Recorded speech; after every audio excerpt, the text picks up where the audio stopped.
database design process. For typical database design, we have 5 basic steps. Okay, we have the system analysis, okay, in which we're going to identify user needs, assess feasibility, and we're going to define scope of the new system and make preliminary decisions on hardware and software requirements. That's system analysis. Then the second step is conceptual design, including developing and the different schemas for the new systems, okay, at the conceptual, external, and internal levels. We talked about those different levels in the previous lecture.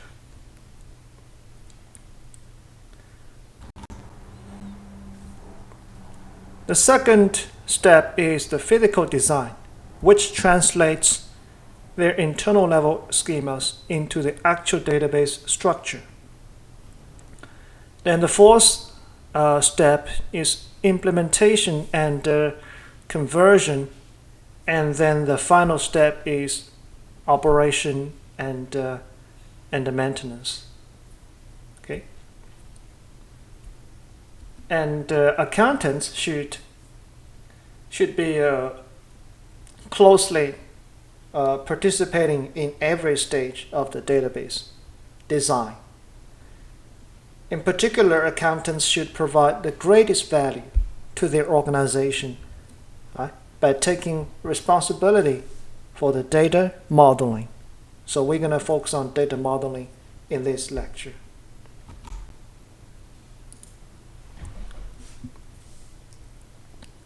So what is data modeling?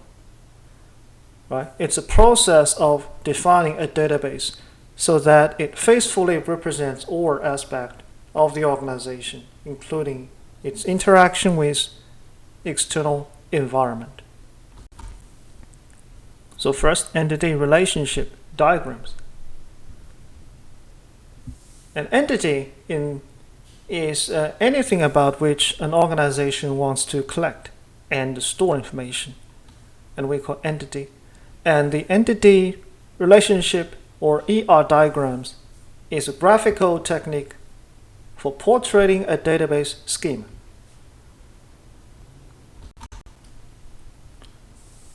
Right? And in ER diagrams, entities are depicted as rectangulars. Relationships and attributes can be depicted in different ways.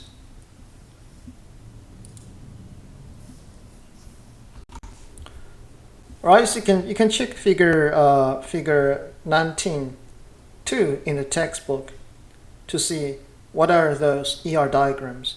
Okay, basically that's right, a bunch of rectangulars connected by some lines.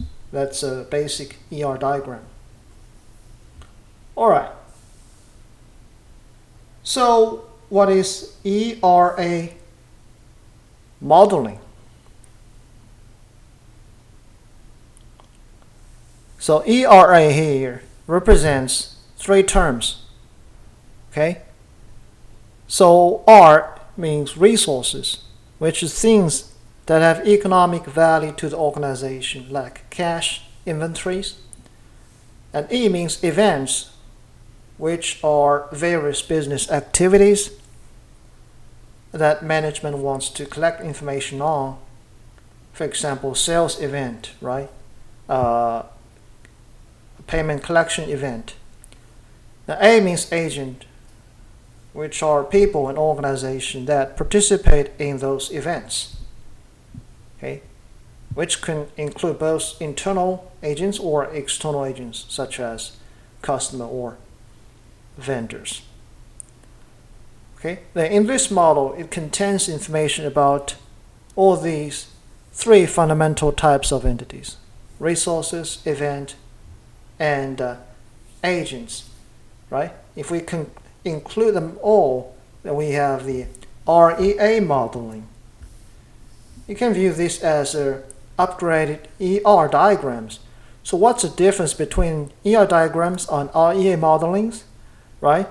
To go back to the main difference between ER diagram and REA modeling is REA data models are specifically designed to be used for accounting information systems, and where ER diagrams can depict any database relationships. Okay? And REA models usually are depicted using ER diagram notations. So they're related, but used in different ways. Alright, so that's ER diagrams and REA modelings. So let's take a look at this basic REA modeling template. Right, typically we have all three entities. We have resources, we have events, and then we have agents who are participating in those events. Okay? So watch these videos to see how this REA modeling works.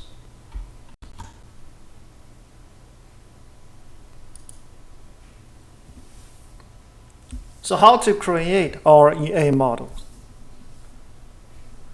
Again, several steps. We have to identify events first. Right? For example, in the revenue cycle, typically consists of 4 sequential activities: taking customer orders, filling customer orders, right, billing customers, and finally collecting payments from customers. So then we're going to identify what are those relevant events we need to put into this model.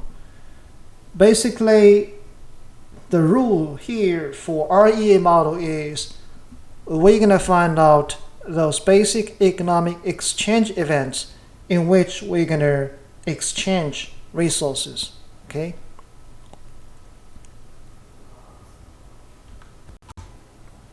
As you can see, usually taking custom orders, we do not have any impact on economic resources. And sometimes we do. But filling customer orders, we're going to shipping products, for example, right? Then we're going to ship inventory out of the company, and that has an impact on inventory resources. So filling order will be an event in REA model. Then bill customers, we just print invoices and send to customers. It has no direct economic resources, impact on economic resources. Right? Our cash does not increase by that. So we are not going to put billing customers in these REA models.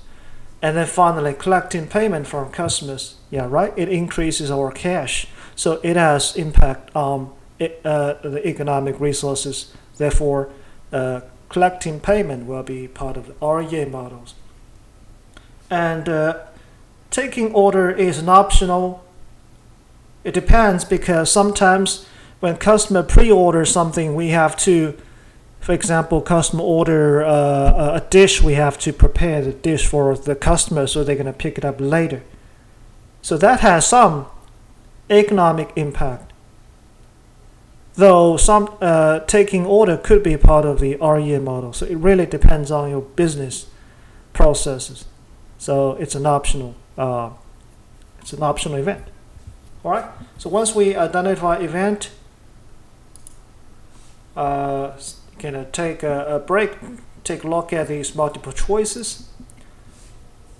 Then we have to identify resources and agents in the model.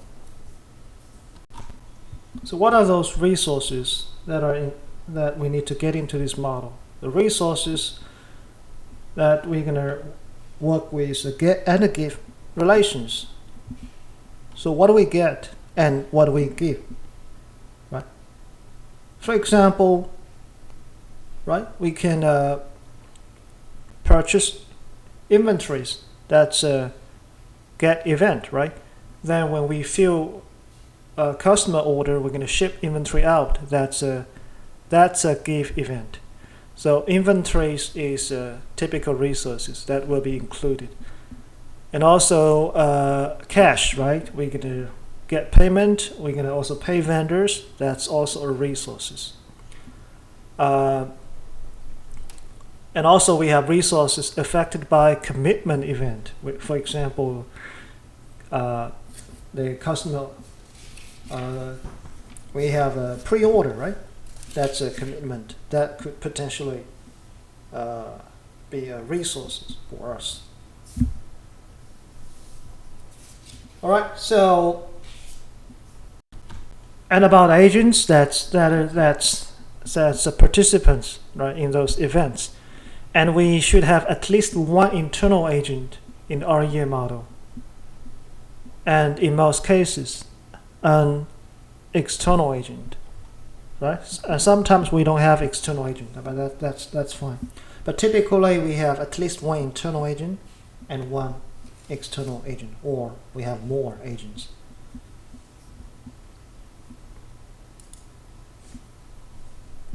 Right, once we identified REA,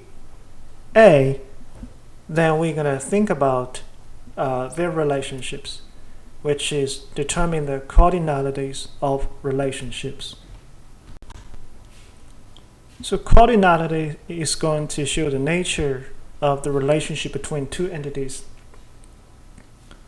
Right, it's going to show, for example, the relation between resource event, relation between event and agent. It indicates how many instances of one entity can be aligned to each specific instances of another entities. For example, right, one instance from entity A is going to can be linked to how many instances in entity B, or vice versa. How many instances entity B can be linked to? One instances in entity B can be linked to how many instances in entity A. All right. There's no universal standards, but typically we're going to follow some of those rules. That's graphical symbols. Okay, the one we are using is called cross-fit notations, which represents minimum and maximum cardinalities. All right, so let's take a look at what is cross-fit notation. Right, this symbol is called 0 and 1, minimum 0 and maximum 1 symbol. Okay, so we have entity A and entity B. So the symbol is on the entity B side, meaning for each instances of entity A, okay, we can find minimum 0 instances entity B or maximum instances in entity B, and this is their relationship. Right, for example, if entity A is inventories and entity B is sales event, then it means relations for each inventory, it's either not sales, which is 0, or it's sold. That's 1. Okay? But for a particular inventory, it cannot be sold for multiple times, just once. And then we also have this relationship, it's 1, 1, minimum 1 and maximum 1. So for each instance of entity A, it must be linked to and only one instance in entity B. Okay. Right. For example, if the entity A is life and the entity B is birth, right?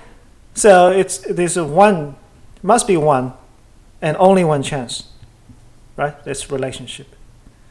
And this is a typical cross-fit, right? And we have 0, and this cross-fit means many. Minimum 0 and maximum many relationship. For each instance of entity A, it can be associated with 0 instance from entity B or many instances from entity B. Well, if entity is inventories and entity B is sales, if entity is inventories and then entity B is sales, right? And for each entities type of entities, it can be it can be associated with none of those sales, which means it's not sold. Or for each entity A, which is a type of inventories, the same type of inventories, it can be associated with multiple sales, right? If we have a lot of instances in entity A. Then finally we have these one and maximum, one and many relationships. All right, so that this week's discussion is you're going to find out a real life example. You don't have to be a business example. Real life examples in which we're going to show their relationships with these crowd feet notation in cardinalities.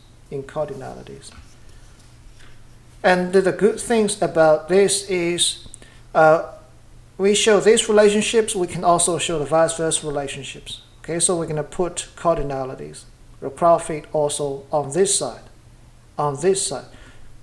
So we're going to show the bilateral relationships from A to B and from B to A.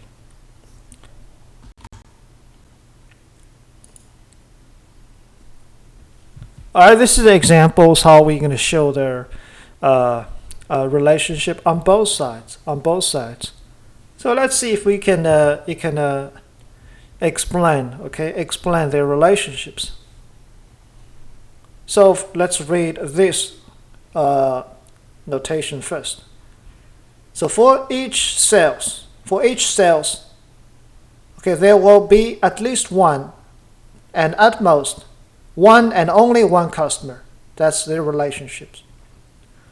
Then from this side, I'm going to read this note. Okay, for each customer, right? We can have 0 sales. Okay, that's future customer, or many sales. That's their relationship.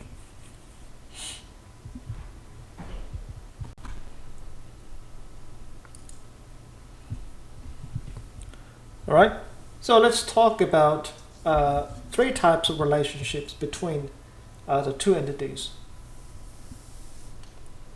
So we're talking about 3 combinations of the cardinalities between two entities. And depending on the maximum cardinalities, that's going to show their relationship.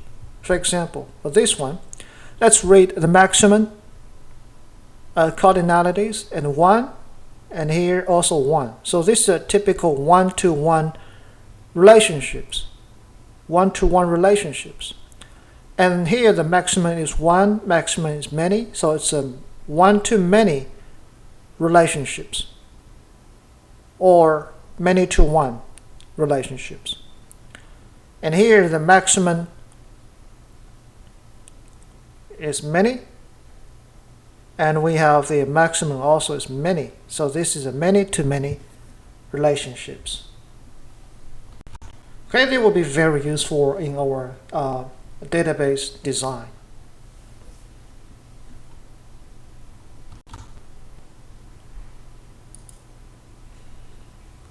Right? Other alternative notation methods, for example, we have these minimum maximum notations, which is very close to the crowd feet, just using numbers. Or we have other notations. Okay. All right. So let's try to explain the difference between the following 2 relationships. right? The entity will be the same. Receive inventories and disperse cash. Receive inventory, disperse cash. But their cardinalities are different. So what does it mean? Right, so let's look at the right side first. So for each inventory purchase, right, we receive inventories. We have minimum 0 payment, maximum 1 payment, right? Or in this relationship, it's minimum 0 payment or maximum many payments. So this relates to the company's different the payment procedures or the vendors policy, accounts receivable policy. So in the first scenarios, inventory purchase are to be paid for with a single payment, right? It's only maximum is 1. For example, vendor sends a monthly bill for merchandise delivered to the customer. Okay, the supply does not accept or allow installment payments. And in the second scenarios, obviously the vendor accepts installment payments, so we can have many payments for one instance of inventory receipt.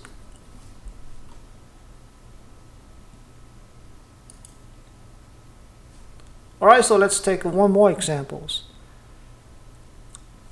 So we have sales and we have receive cash.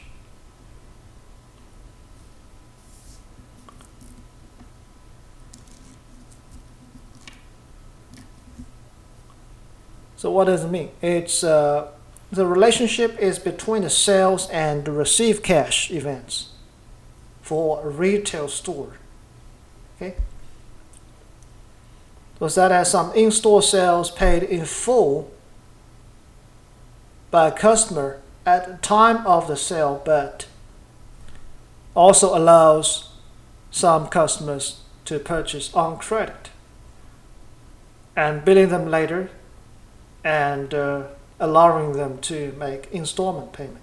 So for each instance sales, right, we may not receive any cash, so you're going to pay later, or you're going to receive multiple payments. Those are installment payments.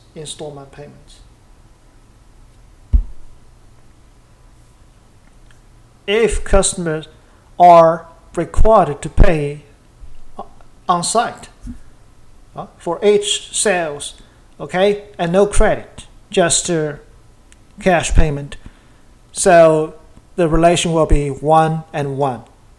Okay, if you buy, you have to pay, and you can only pay one full amount once.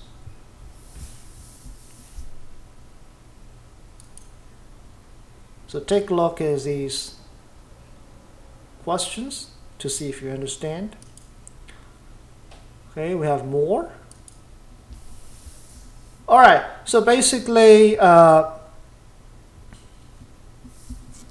that's most part of the chapter 19. But let's take one more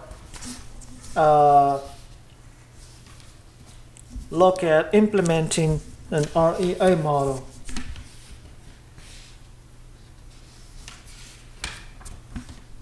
So this is a part of the chapter 20. Okay? So we're not going to cover everything in chapter 20, but just some topics. One is how to implement an REA model for our business cycles. So take a look at these videos to see what is this about. So I'm not going to explain these REA models here.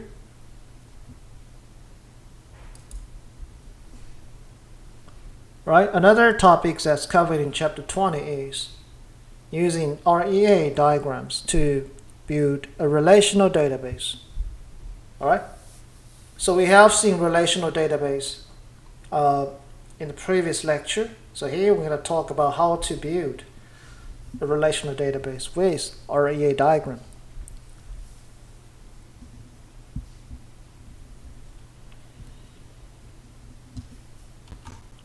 So we have the following few steps. First, we're going to create tables for each distinct entity, including R, E, and A, and the many-to-many relationship should also be tabled. Okay. Then with all these tables, then we're going to assign attributes to each tables, and also identify primary keys, and also foreign keys if needed. And for the many-to-many relationship table, we're going to have concatenated keys. We need 2 primary keys for those many-to-many relationship table. Right, foreign keys is used in one-to-one and one-to-many relationships. Okay? So question, how many tables are needed to implement an REA model that has 7 distinct entities, 3 M-to-N relationships, and 5 1-to-N relationships in a relational database? And obviously, how many tables we need? That is 7 distinct entities plus 3 many-to-many relationship tables. That's 10 tables are needed. 10 tables are needed. And all the one-to-one or one-to-many relationships they depend on foreign keys to build the relationship. Okay. All right. So we have this is a revenue and expenditure cycle in REA diagram. Looks really complicated, right? So we have these are agents on both sides, because it's obviously this is a merged REA diagram with two cycles, right? This is our expenditure cycles in which we purchase inventories, right? And this is a sales cycle, and they are merged. So we have 2 resources, inventory and cash, and these are the agents, and we have the events. So from these diagrams, we're going to design database. We're going to design relational database. All right. So we're gonna have table for all the distinct entities, including the 6 events, distinct, 2 resources or inventory and cash. And for those agents, some of those are duplicated, but we're gonna have tables for employee, for supplies, and then for customer, 3 tables. All right. So once we identify these tables, we're going to list the tables and also find out their primary keys. Okay. So these are for distinct entities, and we identify primary keys. But that's not all. We also need to table all the many-to-many relationship. Okay. The relationship we also need table to show those relationships. So what are those many-to-many? So if you take a look at these diagrams, many-to-many, right? Obviously the order inventory and inventory, this relation is many-to-many. So we need a table to capture these relationships. Also need a table to capture receive inventory and inventory relationships, right? And inventory and customer order relationship, and then inventory and sales relationship, right? And also here, the sales and receive cash relationship. Okay, is that all we have? If we identify all the many-to-many relationships, then we're gonna have the 5 tables. 5 tables. Okay, we just pointed out. And for these many-to-many relationships, we need concatenated, which means we need 2 primary keys for each table, so they can be linked to other tables. For example, for inventory and order table, we need item number and the order number, okay? The two primary keys.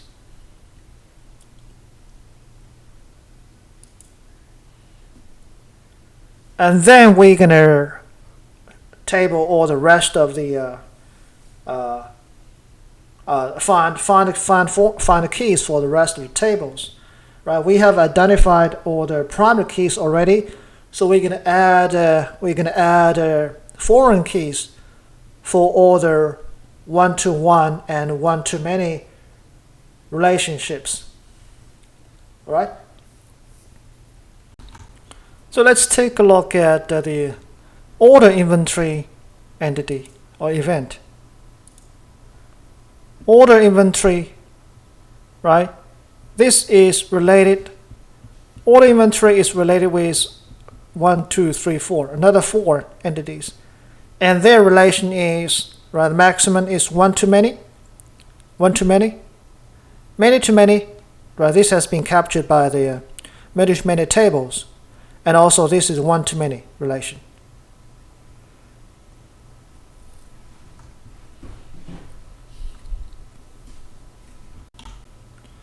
All right, so for those two tables to be related, we must have a one foreign keys.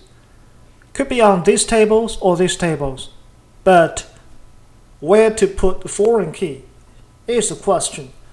Okay, that depends on the relationship. We always put the foreign key into the many side, okay, the many relationship side. So if we take a look at relation between supplies, for each supply, right? For each supply, it can have 0 order or many orders. Okay, so the many relationship is on the order inventory side.